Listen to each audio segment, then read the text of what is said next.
Huelga decir que estoy muy contento de estar acá, de que estén ustedes acá, de todos los progresos que se están logrando en beneficio de las familias y de los niños.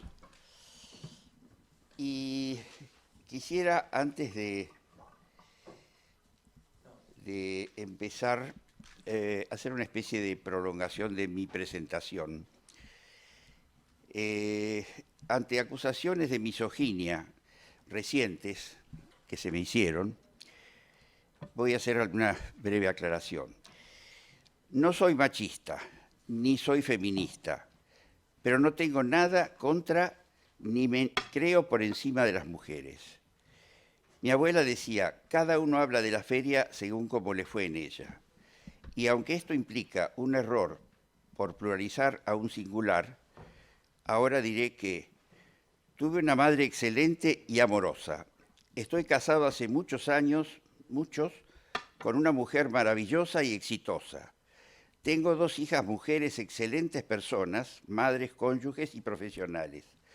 Tuve excelentes mujeres como tías, primas, maestras, profesoras, colegas y discípulas. En mi formación profesional aportaron mujeres destacables.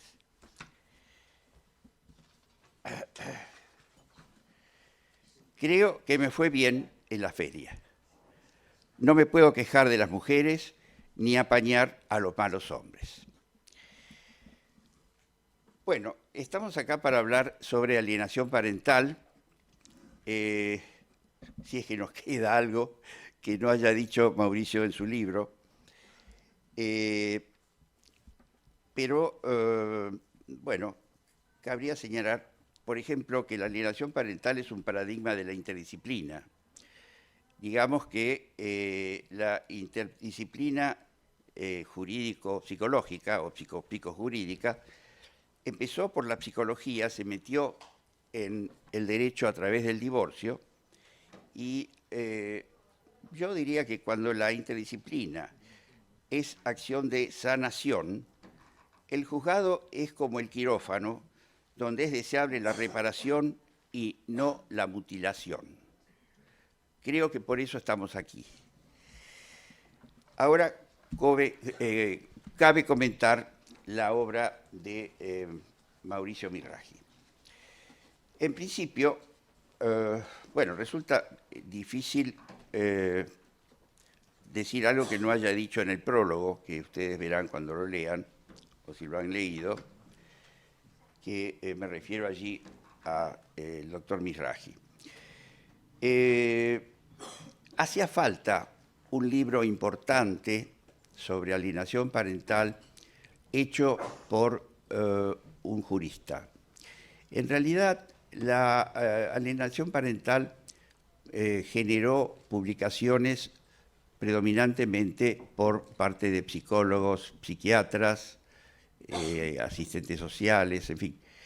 Y lo que hacía falta era, sobre todo acá en la Argentina, una obra importante como esta, pese a su dimensión pequeña, llama la atención comparada con el libro gordo, el anterior, el libro sobre responsabilidad parental, que era enorme. Este es un librito chiquito, pero es impresionante todo lo que contiene, es decir, la capacidad de síntesis que tiene Miraghi es fenomenal. Bueno, era importante entonces un libro hecho por un jurista prestigioso. En este caso, como sobre todo, aparte que esto siempre es necesario, pero en este caso en especial, que es un tema muy rebatido, muy discutido, es importante que Miraghi es un obsesivo de la información confiable. Es decir, es llamativo la cantidad de bibliografía que él cita, y que no la cita por la galería, es decir, la cita porque la ha leído, la tiene, la ha revisado. Es decir, que él, como si fuera un proceso jurídico, él actúa con evidencias, con pruebas. Es un valiente luchador por la verdad.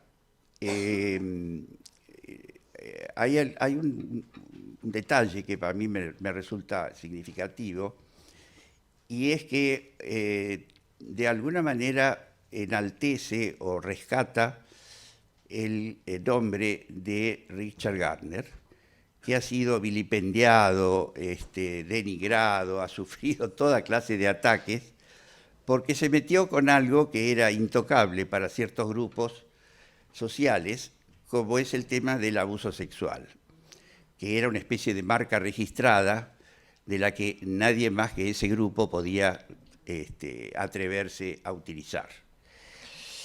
Y de alguna manera Mizrahi rescata la figura de Gardner como el primer desarrollador del concepto, aun cuando aparece la diferencia de rotulación o denominación, de la cual después voy a comentar. Otro de los aspectos fundamentales es la honestidad académica. Hay un hecho que a mí me parece significativo, y paso con esto ya a señalar el otro factor, que es el de que él es un conocedor de las ciencias de la conducta, muy experto. Mizrahi es absolutamente devoto del psicoanálisis. Devoto sería, digamos, conocedor, lo ha vivido, lo ha experimentado, es decir, y tiene una cantidad de información y de conocimientos psicológicos, pero específicamente psicoanalíticos. Y cuando habla sobre la terapia de la alienación parental, dice categóricamente que la terapia adecuada no es la terapia individual ni el psicoanálisis, sino que la patología que implica la alienación parental es una patología de la familia y por lo tanto el acceso o la terapia adecuada es una terapia sistémica. Creo que es un alarde de honestidad académica que yo destaco. Bueno, por último, creo que tiene un poder de síntesis realmente muy importante. La otra cosa que destaco en este libro es que, bueno, Mizrahi tenía una producción fenomenal en materia de libros publicados y de artículos, es decir, publica más o menos, yo calculo, un artículo por mes, más o menos como promedio, y de los cuales hay algunos que han sido realmente, ojo, desde mi opinión, yo opino sobre artículos jurídicos como un psiquiatra, así que les pido que en nombre de la interdisciplina sean un poco complacientes con mis errores, pero lo que quiero decir es que hemos usado muchas veces los argumentos de Mizrahi en distintos informes, en distintas situaciones críticas de pacientes o de clientes. He visto que los abogados utilizan sus referencias. Vale decir que hay una obra muy importante en la cual apoyarse en el trabajo cotidiano de los juzgados, de los tribunales. Pero lo interesante de este libro es que todo eso está así un poco como concentrado, como si fuera un perfume en esencia, concentrado, en este librito chico, pero que es absolutamente completo. De manera que creo que esa es otra de las virtudes que tiene y que creo que es muy importante. Voy a tomar algunos de los temas, porque son tantos que es imposible elegir cuál puede ser el más importante o el más útil. Por un lado, reitero, reivindica a Gardner y hace una discusión y un análisis de las objeciones e impugnaciones que sufrió la obra de Gardner, y sobre todo apunta en algún momento el cuestionamiento de las expresiones del niño, es decir, porque uno de los elementos fundamentales de la discusión posible es precisamente que, de acuerdo a la concepción de la alienación parental, lo que afirma un niño que está afectado por este tipo de problemática no es creíble.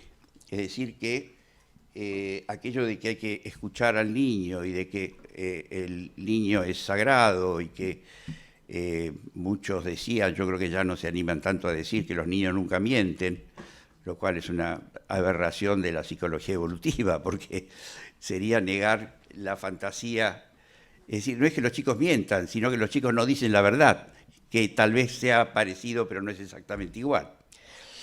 Evidentemente, el tema, uno de los temas que se cuestiona pasa por ahí, y aquí Mizrahi hace una clara definición de cuáles son los elementos que se deben exigir para que esa afirmación de los niños sea creíble y sea válida, aún desde los requisitos o las exigencias de la ley positiva.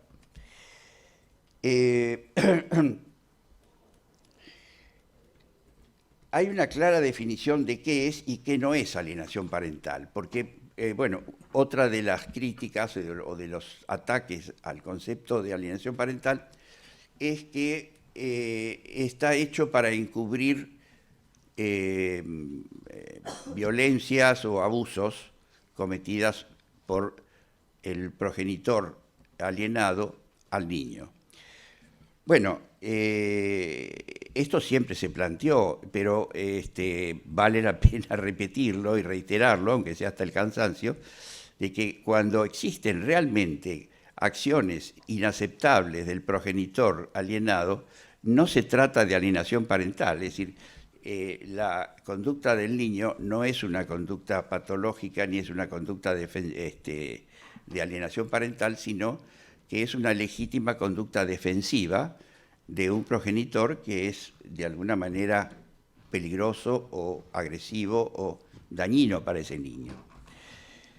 De manera que esto es un dato importante. Allí encontré una frase que me gustó mucho y que quisiera repetirla de tal cual, que es: al niño no le asiste el derecho de dañarse a sí mismo. Y me parece que es interesante además porque ayer en algún momento hubo alguna discusión, sobre todo en el momento de las preguntas, en la que surgió un poco el tema de cuáles eran los derechos del niño a resistirse a la terapia, por ejemplo, de revinculación, etc. Y bueno, está claro que la terapia de revinculación en realidad es algo que está tratando de reparar algo que está dañado en el niño. De la misma manera que podría ser, y que puede que para el niño sea doloroso en el momento. De la misma manera que podría ser doloroso que el niño fuera sometido a una intervención quirúrgica en la cual su posoperatorio sea un poco doloroso, pero que puede salvarle la vida o puede salvarlo de una consecuencia más grave o restituir su salud adecuadamente. El otro tema que yo creo que es crítico y que acá estuvo bastante comentado es esta plaga de las falsas denuncias. Ayer en un momento se discutía sobre si era conveniente hacer un listado de los progenitores alienadores. A mí se me ocurre, no sé, por ahí es un disparate, es imposible, pero se me ocurre que sería mucho más merecedores de figurar en una lista de ese tipo los falsos denunciantes.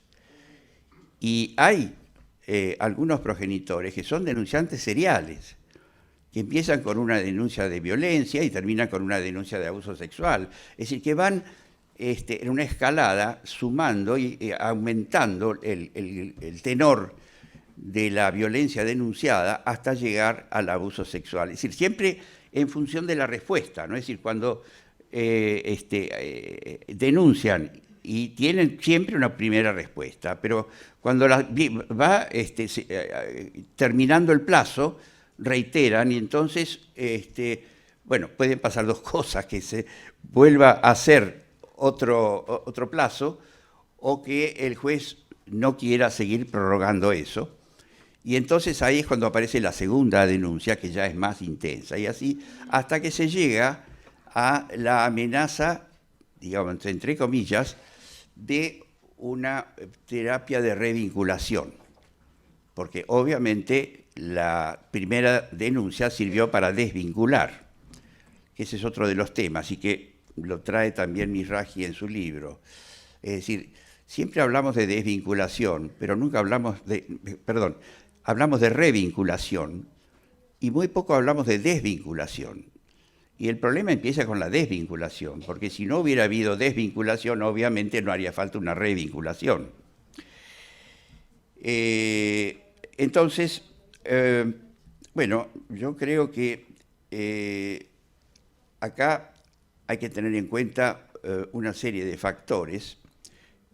El primero, bueno, Mizrahi en un artículo importante que escribió hace un tiempo y que está todo ahora en este libro, plantea lo que no se debe hacer en los juzgados y que con mucha frecuencia se hace, tal vez porque es más cómodo o porque los jueces están agobiados por demasiado trabajo y buscan la solución más simple o más rápida, o en fin, no sé por qué razón, pero... Ay, perdón, me olvidé de apagar esto. Siempre pasa. Y además seguro que es alguien que me quiere vender un teléfono o algo por el estilo.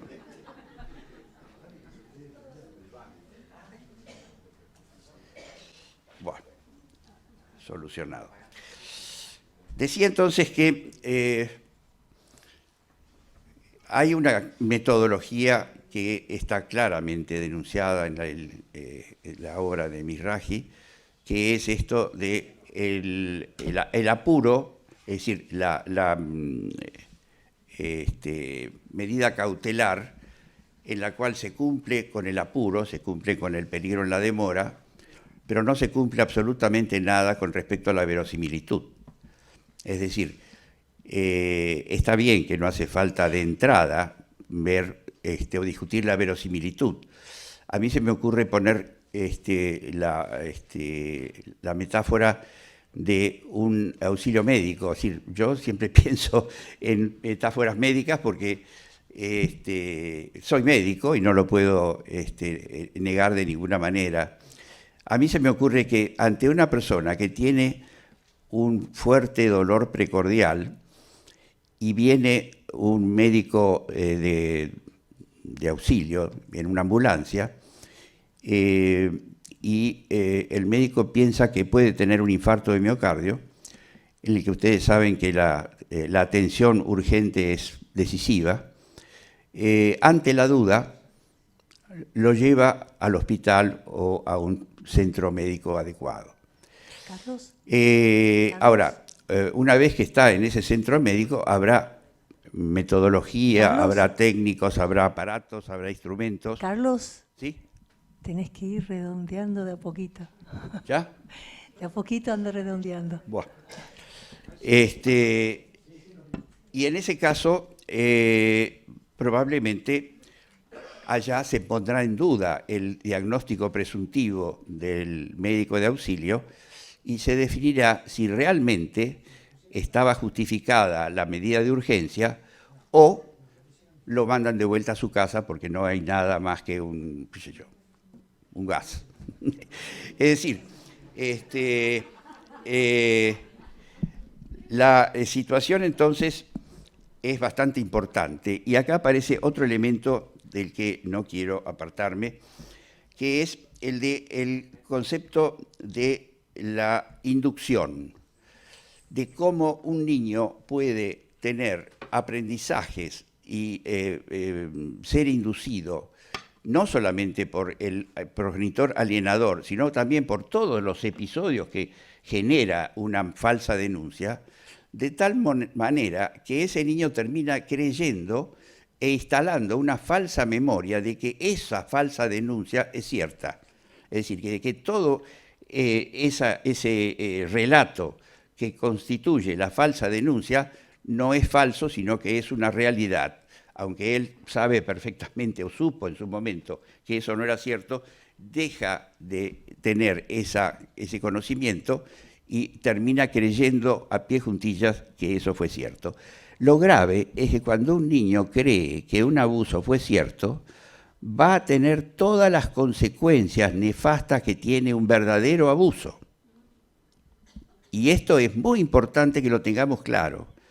El abuso real o el abuso virtual tienen iguales consecuencias. Es decir, si el niño, y lo que importa es lo que el niño cree. Si el niño cree que fue abusado, porque lo convencieron falazmente de que fue abusado, termina por ser abusado. Con lo cual, el abusador no es el acusado, sino el acusador. ¿Se entiende? Bueno, creo que estoy pasado el tiempo. ¿Sí? Bueno, nos queda para conversar eventualmente en las preguntas. Gracias.